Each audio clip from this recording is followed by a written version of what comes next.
much for joining me. There's so many new faces, so very happy to see that you guys want to join. And I hope have lots of questions to ask me, or if you have a topic you want us to discuss, feel free to jump in and tell me what I can help you with. I also have a lot of questions coming in from other people who weren't able to join our meeting today. So if you're a little bit still waking up or still having to figure out your questions, I can always start with those. Hi, Beth. Okay. So as I explained to the other ones, I must have done something with the Zoom settings. So now you're all automatically on mute and automatically no camera on. Okay, does any of you have a question that you want me to start with? Yes, go for it, Stephanie. So my big struggle, so I'm Stephanie. I'm actually calling myself a book development strategist, and I'm also a book editor, so I do both. My biggest struggle, and I've been doing this for a long time, even before the pandemic, is that a lot of people are very wary of any kind of coach or strategist because so many came out of woodwork with the pandemic. And I'm finding I'm having to do like a lot more, I don't want to say defending what I do, but like really, I guess, proving that what I'm doing is not a scam. And I have dozens of testimonials. I mean, people get results. I have a 9-step process. I've been in another coaching program. It's not really working well for me because it's a general business coaching program. So that's why I started following you. I think you liked something of mine on Instagram, and I started following you. But yeah, it's just like a very different business. When I'm selling editing and writing services, it's like a lot easier. And when like I have a group, I have a one-on-one practice, and it's just, I feel like there's a lot more education and proving yourself. So I'm just curious about that. Yeah, I totally agree with you. Now, the thing is, you have to keep in mind that we are doing something very niche. Like most people, when I introduce what I do, I spend so much time on explaining to people what is a book writing coach before we get to, well, I am a business coach. I'm not the one who takes care of the writers. But the thing is also to think about is it your ideal client? Like I honestly, when I speak with a book writing coach and the person starts telling me, oh, it's too expensive and it's only fluff and it's not working, blah, blah. You have your experience. I have been a networking coach for the last 7 years. I know what I bring in. I know that my clients, they thrive, they get results. So at one point you have to also gauge to yourself, is it really worth the while to spend so much time to justify to someone else what you are or what you don't are, and what you bring and what you don't bring? If I don't know if that makes any sense. Yeah, that makes sense. And it's like I was telling a friend yesterday, you know, because like I said, I'm in a business coaching group, but I'm actually at the end of my term with them. But it's like the women, some women from that group come to me and they know what they want. They know they want to write the book. They know what I do. And they are like ready. They pull out the credit card, they do what it takes. But then the people are like, oh, I want to write a book, but I think I can do it on my own, or it just gets complicated. But yeah, I totally get what you're saying.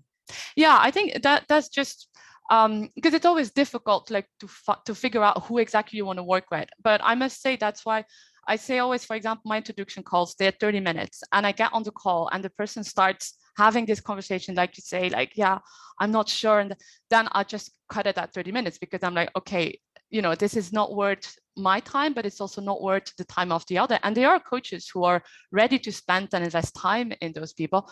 But maybe that's not your case, and that's perfectly fine. Like, we're not meant to serve everyone. So what I maybe would suggest you do is, in that case, maybe figure out a coach that is, for example, less expensive than you are.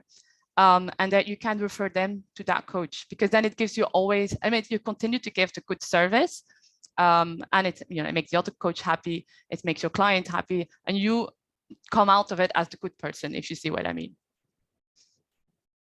Yeah, and I'm actually leaning more towards, so sorry, my dog's barking. But like, yeah, I've currently been targeting my market toward like other coaches, like coaches who want to write a book about their business. And I'm finding that when I'm working with psychologists and attorneys, they're a lot more decisive.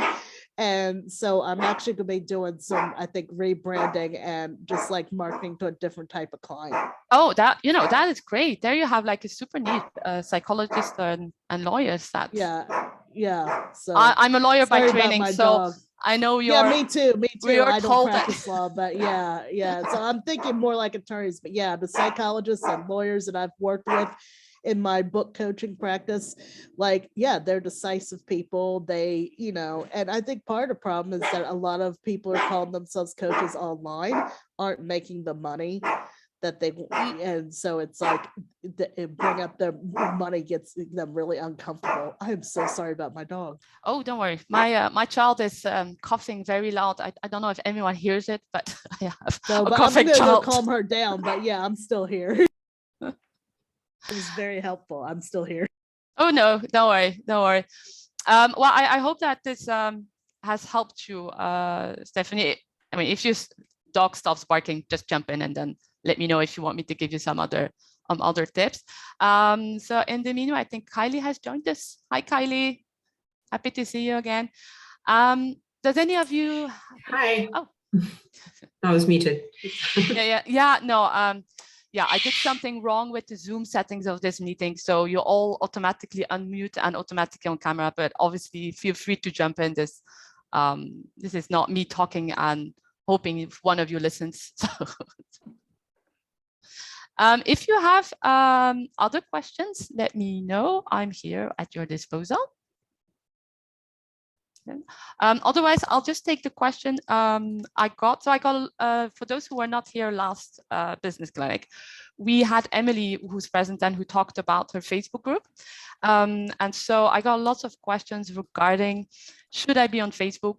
Because most people come with a statement saying, oh, all writers are on Facebook, so I should be on Facebook.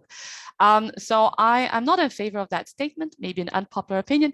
But first of all, you don't need to be on social media. If you want to be on social media, absolutely go for it. But if you don't want to be on social media because it's not the time in your business, because you simply are not a big fan of social media, then it's also perfectly fine. There's a lot of other marketing methods out there without you having absolutely have to go on social media. Now, regarding Facebook, not all writers are on Facebook. For example, a writer, and you will not find me on Facebook, or like very, very, very, very, very rarely I will be on Facebook. The most important thing here, if you want to go on social media, is to think about which social media you use on a daily basis. So for example, if you are a big fan of LinkedIn, chances are that LinkedIn is going to be your preferred social media channel.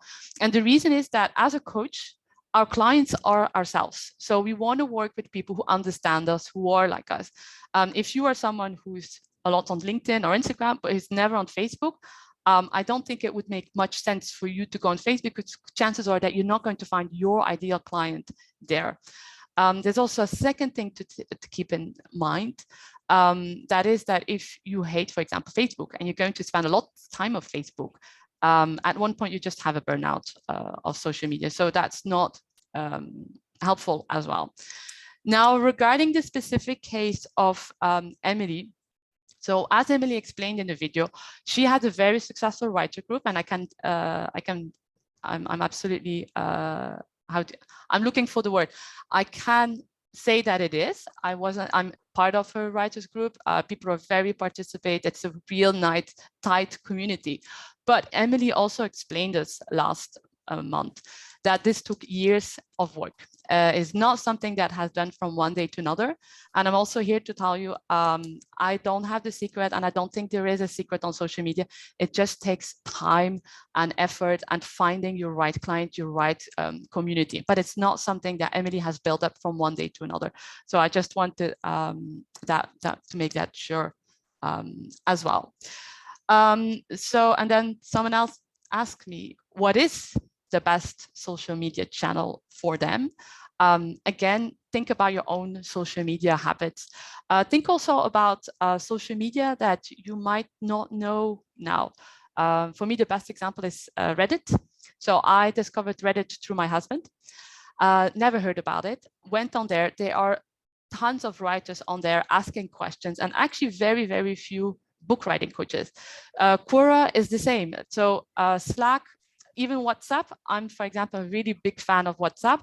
You have a lot of secret communities, of which also writers. So honestly, it is not that today, as a book writing coach, you have to be absolutely on Facebook. There's a lots of opportunities. And again, it depends on you. As I say, there's one golden rule you have to respect in your own business. It is your business, and you have to apply what works for you, not for everybody else around, or what people might say that you have to do. So I hope that has helped for those who had the questions. I didn't reply to all of your questions individually. I just grouped them together because most of them were very, very similar. I also got a question on multilingual marketing plans. So that comes from Anne out of the Netherlands.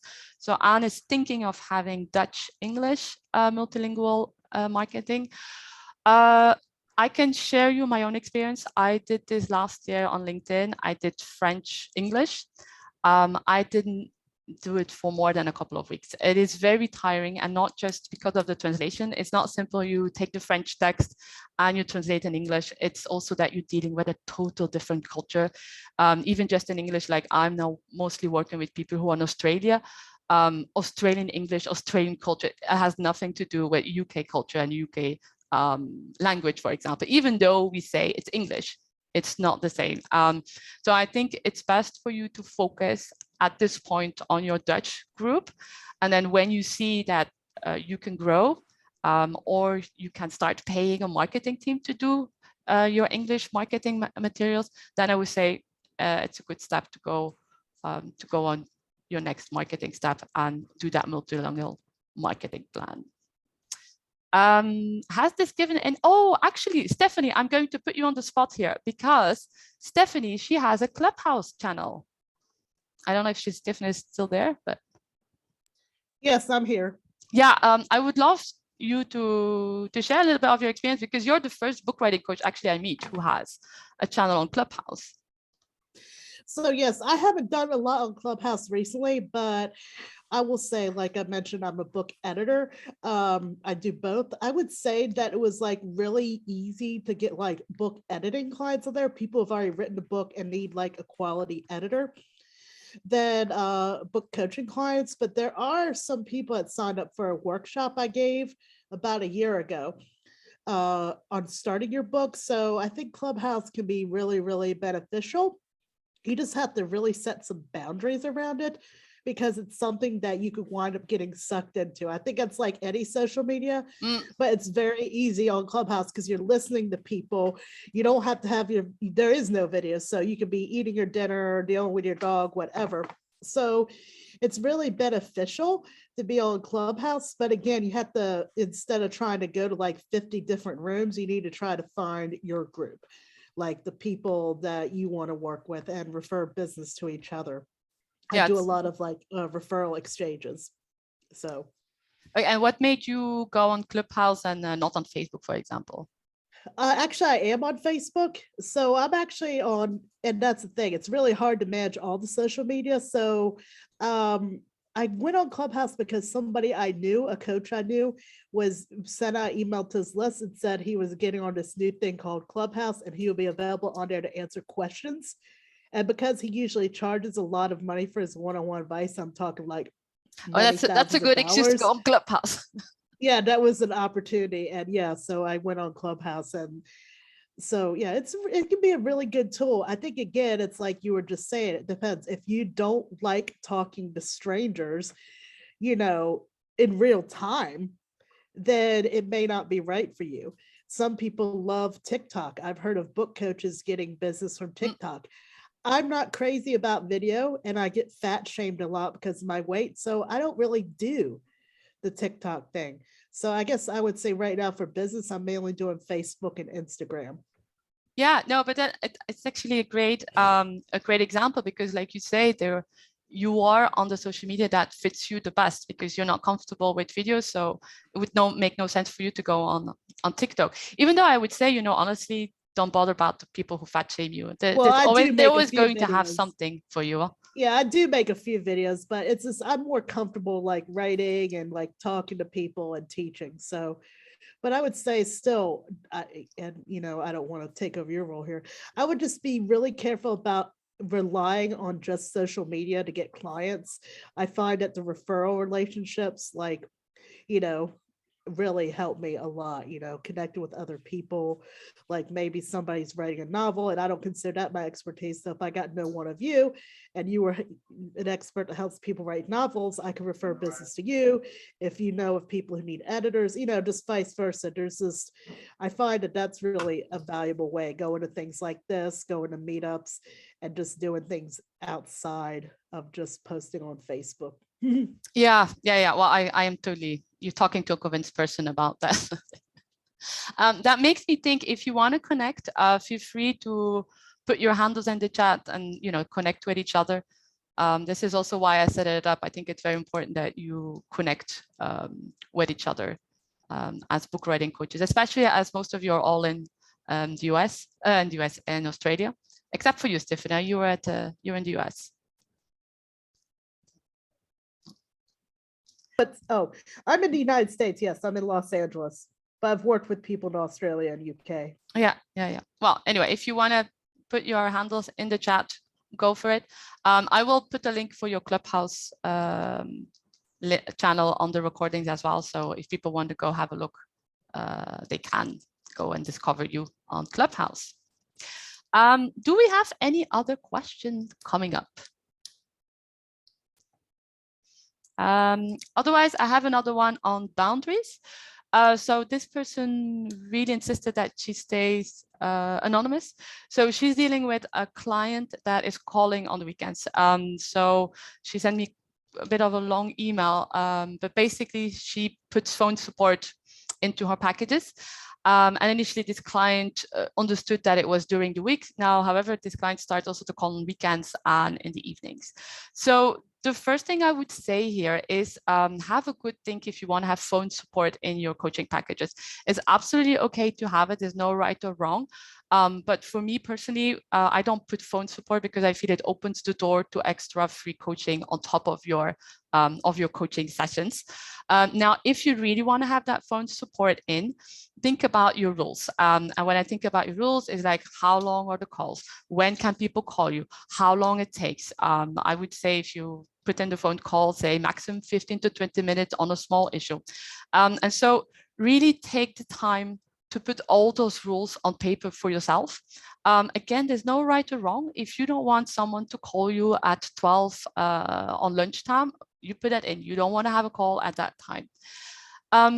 Then once you have that, you're going to share that with, I would suggest you share that with all of your clients right from the start, so that people know what to expect and what to respect regarding your own boundaries.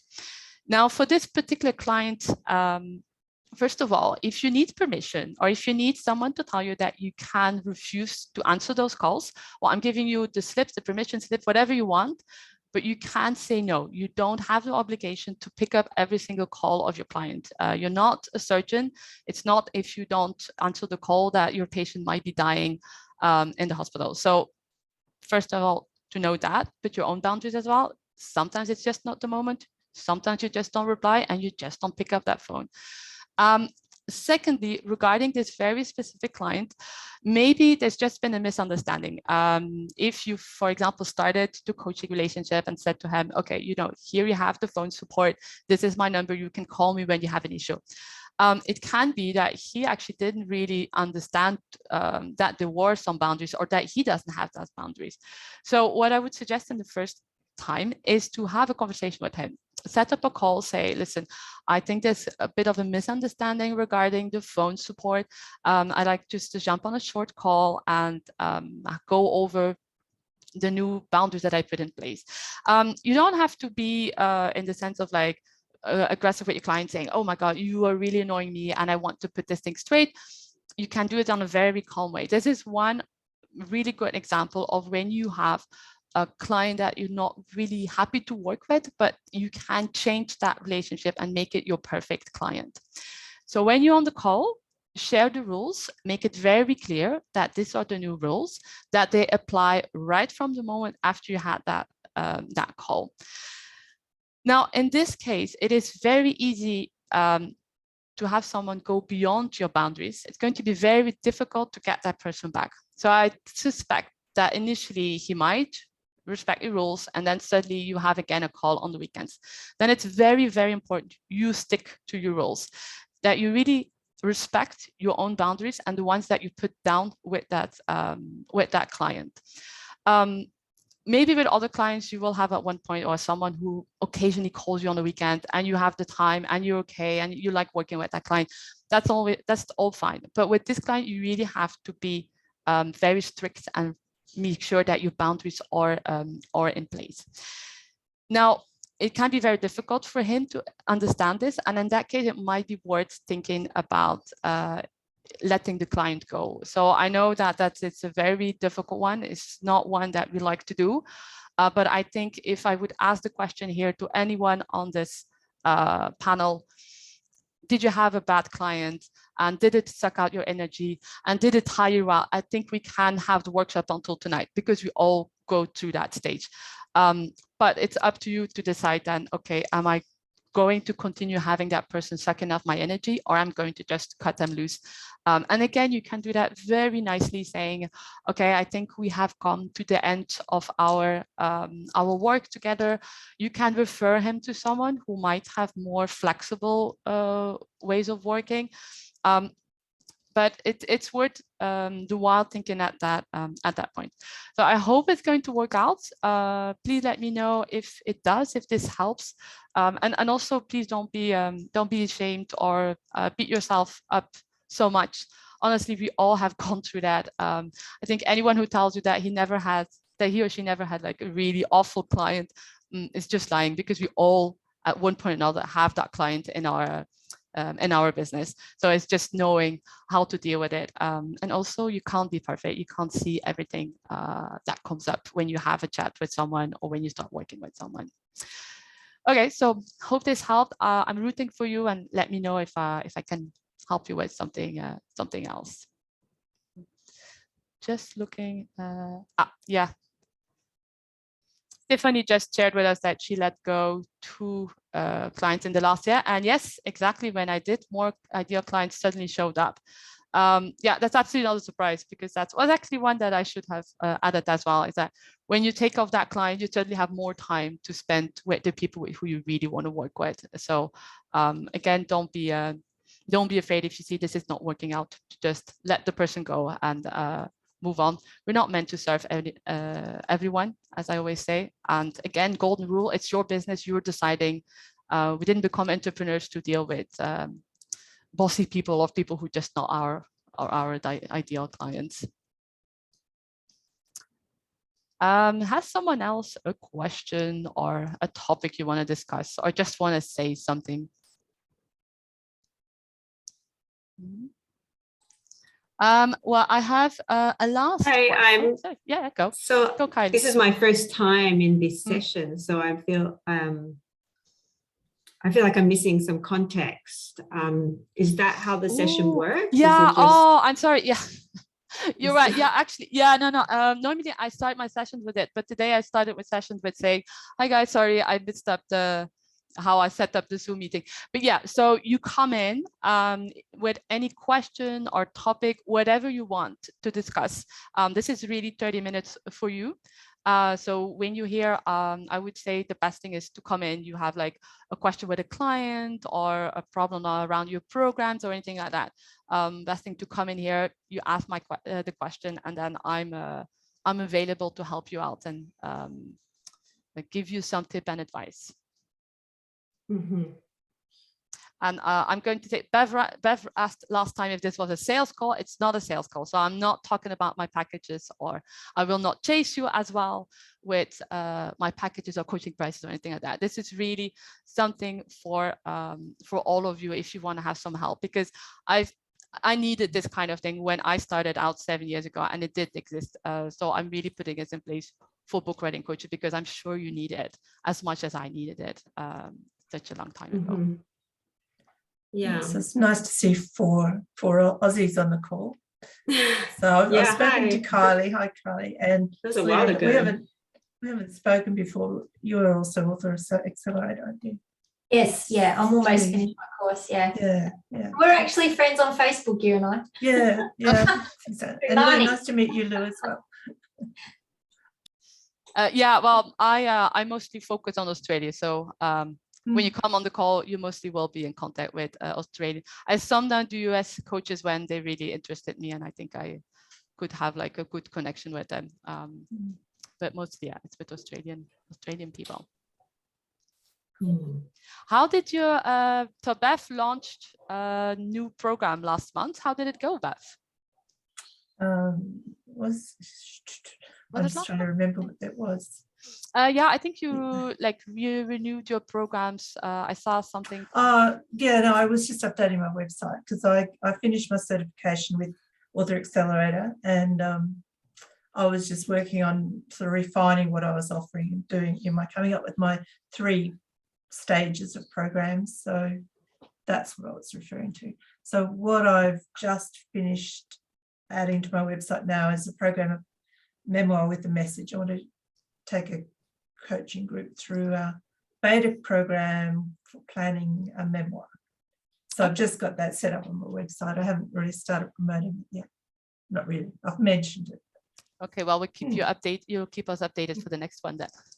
Yes. Is that a group program, did you say, Bev? Yes. Yeah, I've been thinking about starting a group program, but I haven't done it yet. So I was actually going to say if I had a question, it would be, what's tips on starting a group program or running a group program? I've run That's group what I've been thinking programs. about. I've run quite a few over the years. I did one last year. I started doing them a long time ago. Never really big groups. I don't really want to run big groups, but it's fun. I've run some groups too. I would just say, and I know we're in different markets, but I think some of the things are the same. US and Australia. I would say that plan more time to fill it than you think you're going to need. In a lot of ways, one-on-one coaching is an easier sell than group coaching. Yeah, exactly. I totally agree with you on that. So, and when you say more time, like, don't think you're going to be able to fill it like in 2 weeks unless you have like a really huge, like pent up demand, as we call it. It took me like a few months just to get like a handful of people. Was it were you helping them plan a book, or what part of the process? So, and I'm happy to like have this on recording. It's called 6 months from book idea to final chapter. Okay. And literally I have a 9-step process that takes them, especially women coaches, through writing and publishing a book, and it really helps increase their visibility, their market reach, etc. Like I said earlier in the call, I'm definitely revamping my target market, because I find this might be a US problem, that a lot of like the women coaches that I talk to have money problems, have this, have that, but it's a lot of work too. Definitely don't underestimate the amount of administrative work. I had to like hire a little help, because things like people finding their recordings and, things like that. So, I would also say that you have to be clear on how it fits into your business program. Like if you don't want to do a group program, you don't have to do one. But like you say, there's lots of work, lots of administration, it's lots of logistics.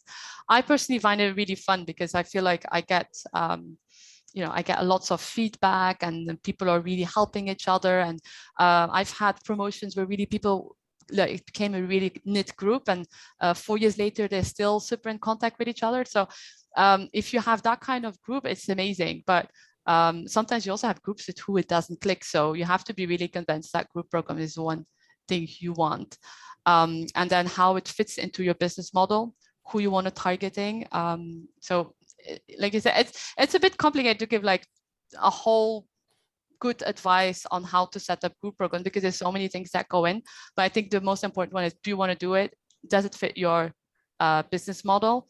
And like Stephanie says, really take the time for it and know that if your group program goes over 3 months, for example, that you really have to put in the time. It's a bit like community building on Facebook. It really takes time and energy. But I personally find it very rewarding. It's one of the things I really love the most about my job. I'm happy to share what I did last year, and I offered a longer program with extra support, and I realised towards the end of it I'd actually offered way too much support.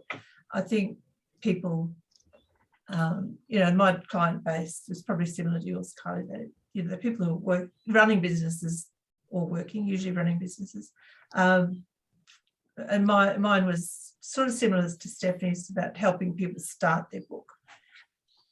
I didn't promise that they'd write the book. It was just helping them start their book. And I added a lot of extra hours of time, you know, access to me that nobody really wanted to use anyway. So I think there's a good argument for a nice tight package. I was going to say that's good. Well, I think that's always happened. It was the first time you ran that program? First time for that one, yes. Yeah, so okay, then oh yeah, actually I had one last question that someone asked me, but that's a short one. So this comes from Caroline from France. How niche should I go? Honestly, go as niche as you want to go. You can never be too niche.